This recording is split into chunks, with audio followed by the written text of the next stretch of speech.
Yeah, yeah. So I think it is that period, that point of origin. I mean, one of the things that a lot of people are going to consider is whether, as a human being, these heritable traits you talked about, they may have a basis, but what is the origin of that basis? Yeah, I know. That's obviously something that I don't think anyone can answer. And obviously yours would be, there was a higher power that made it there. And it was Well, no, it's not a question of a higher power. I think these are words that we ourselves use because they are commonly utilized. Yeah. So the way I look at it, if I were to say, well, look at the universe, the way we are aware of it in terms of the information and evidence that we possess.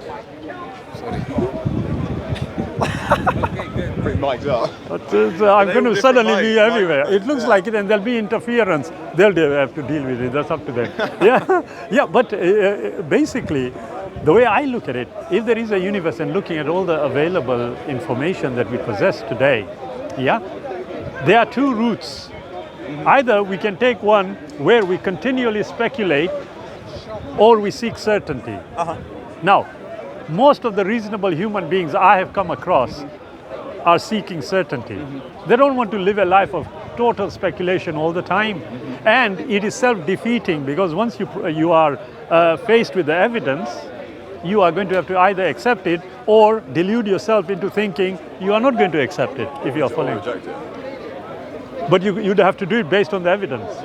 And if the evidence is clearly leaning towards a particular position, which is going against our preconceived notions, what happens? Well, ideally, you'd reject your original belief and change your opinion.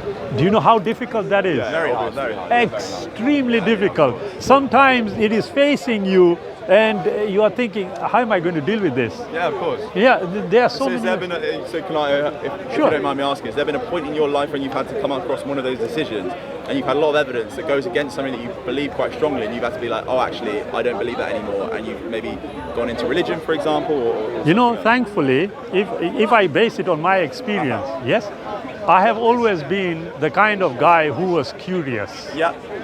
I don't care what it was. If somebody told me something which didn't sound reasonable to me, I wanted to know why. Yeah. Okay? So there have been many a time where I would have considered something to be true, and then once I was faced with the evidence, I changed it. And the classical example actually is the theory of evolution itself. Yeah. It's very like hard to believe when you first hear it. Yeah, it is. But then when you accept it because it is the norm, then you consider the evidence, and the evidence now is giving you a different picture. So, as an example... What evidence do you think there is against evolution? No. You see, I never said anything about for or against. Like I said, it is how our preconceived notions ask the question. What I would say is, if we look at evolution with the information that we possess today, the issue is not the evidence we are considering, the issue is how it has been interpreted. So, if you look at the proclivities of human beings, okay? I don't know, are you familiar with the Piltdown Man? The what, sorry? The Piltdown Man. No, go. You haven't? Okay. I think so. This was supposedly a missing link, okay, of a skull. Oh, okay. And what happened was that for 35 years, it was considered worldwide by all the specialists also to be that vital missing link between the Homo sapien and the all the previous ones. Okay, 35 years it was seen to be the ideal missing link, only to subsequently find it was actually a doctored one. Really? It was a fake. Okay. So now, for 35 years, people died believing, I'm using the word believing that was the missing link. Now the question is, if we accepted it for 15 years as evidence, and then evidence came to prove it was not evidence, should we discount the whole of the theory? No, I don't think so, but I think we should discount... You update the theory, don't you? Update it. Precisely. But now, why are we updating it? Because we've got new evidence. But why? Why are we doing it? Is it not to arrive at an understanding? Yeah. It is. Now, I am sure, looking at which football teams do you support? Reading. Reading. I don't watch football. You don't watch football. What about tennis? Andy Murray. Andy Murray. Okay. Reading is a good one.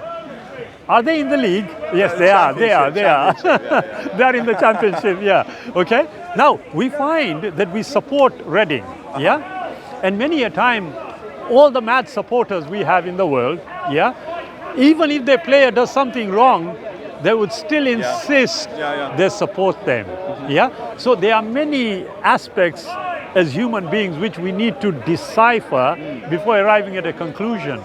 Now, my view is that all the evidence we will consider actually is is actually leaning towards an intelligence behind it. Like I said, exclude a creator. Just there's an intelligence Just looking at the evidence. Yeah, because we base our intelligence on certain tests. Yeah, we know about Turing and the IQ test. Yeah, why do we do that? Why do we do that to sort of judge humans' intelligence? Why do we do that? So we like quantifying things. We do, don't we? Yeah. We like, no matter which way we look at it, we are always seeking certainty. Yeah. Now, the question is like I was having a conversation with a gentleman, and I told him, I said, look, I have evidence of the creator, okay? And once I have pointed out that evidence, I want you to give me your yardstick by which you are going to disagree with the evidence. Yeah? So I told him, I said, look, a tree is evidence of a creator. He says, no, immediately. I said, okay, tell me why. What is the criteria you are going to use to exclude that as evidence? Because at the end of the day, we are going to have to consider a naturalistic explanation, aren't we? So many cameras. I know, there's so many now, look at them. Guys, you are going to become world famous. But you can see my back is turned, so I'm out of it. Yeah? But if you think about it, we have to seek a naturalistic explanation. Would you want an explanation that is not naturalistic? No, I guess not. You wouldn't, would you? I mean, logic would dictate that if there was a creator, then all the evidence that would be required to establish the existence of a creator would be naturalistic. Don't you think that's logical? Yeah. What do you say, oh inquisitive one? I think I'm bored. I need to go. I want to go. Yeah, that's what it looks like. No. It's good chatting with you, and I feel like we've had a good sort of way of discussing it. It's been good. Excellent. It's not been. And it was. I never entertain people like that. Honestly, look, we are all on a learning path. Yeah, we learn at different stages, but for me, the most important thing that I always tell people is the evidence. Yeah. Now, this is odd. A lot of people ask me, are you religious? And I said, no. Yeah, but you are talking about religion. I said, no, that's your misunderstanding. Because I am not comfortable with the word religion. And I certainly am not comfortable with the word religious. Yeah. Look, at the end of the day, we are living in a world where everything is available to all of us. What is the purpose of all this? Yeah. No matter which way we go, we know we are going to die one day. Yeah. And logic is telling me that for a short existence, yeah, there must be something more. The fact that our capacities are allowing us to ask these questions, for me, means that there is an answer. Okay, yeah. But it is whether we will seek the answer, especially if it is going against what we have been brought up to accept or believe. Yeah. Are you following? Yeah? So like I said, I know that if I were to ask you on the spot, what evidence did you actually seek and consider to establish whether you should hold the position of an atheist or a religionist? What evidence have you guys considered? I feel like I would accept the expertise of and the opinion of experts. Because you can't expect someone to go through every single bit of evidence. Yeah, sorry. You can't expect one person to examine every single piece of evidence. So at some point you have to accept. I agree. But you do know that the expertise we are discussing or we would be considering is expertise that can be updated. Yeah.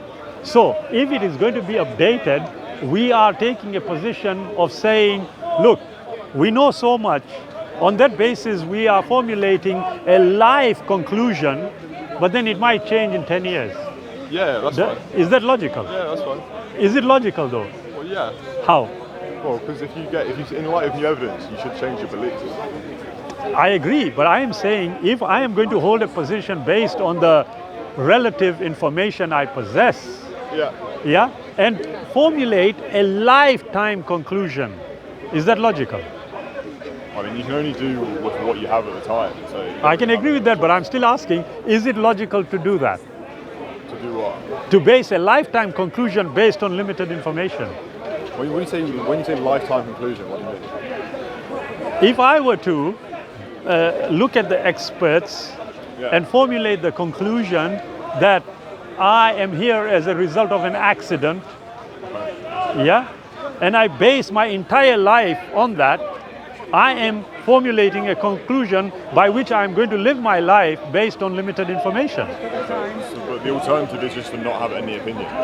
Excellent. But if I were to say the idea behind an alternative has already been discounted because all you are doing is relying on a particular set of experts and not all experts.